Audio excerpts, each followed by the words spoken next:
Tara, makipagkasal tayo. Ayan ang invitation ko. At dumaan nga pala ako dito sa may malapit sa amin. Ayan yung service ko, di ba? Nag-hello siya.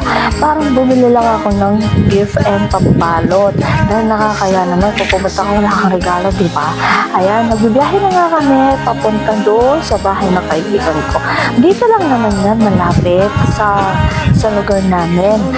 Actually, pinilit ko lang yung sarili ko. And wala talaga akong balak pumunta dahil na masama yung pakiramdam ng baby ko, di pa siya magaling.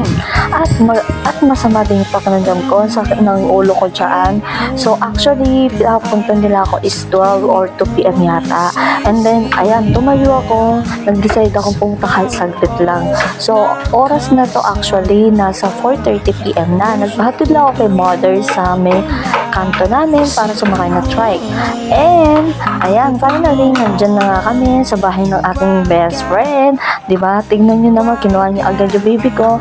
And, ayan yung dalawang kinasal, yung best friend ko. Yun yung kaibigan ko, yung lalaki. Matagal na kami magkaibigan yan, simula pa lang. So, ayan, samahan nyo akong kumain dyan. Tingnan niyo, baby love ko, wala siyang gana, diba? Ang tamlay ng mukha niya dahil nga masama yung pakiramdam niya. And ako naman, sige lang, salaman-laman, enjoy natin ang food. Syempre, madalang lang naman yan na makakain tayo ng marami, diba? Wala din naman akong gana actually kasi nga masakit sa lalamunan ko. Tingnan nyo naman, ayan yung kinasal.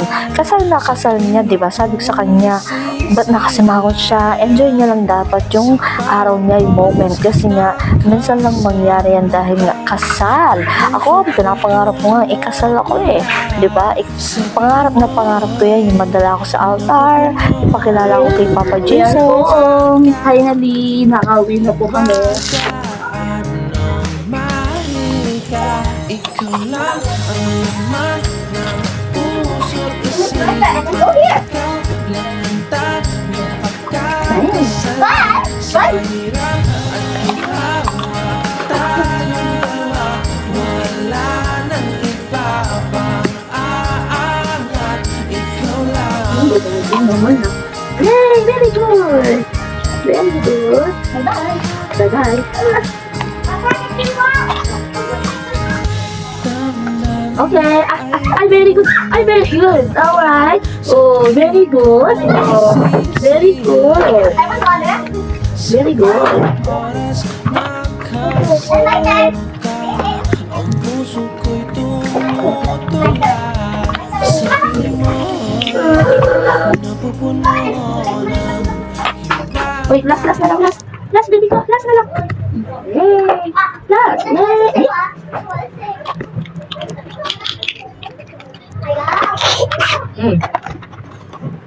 Hi! Hiwagaan ng mahika Ikaw lang ang laman ng puso't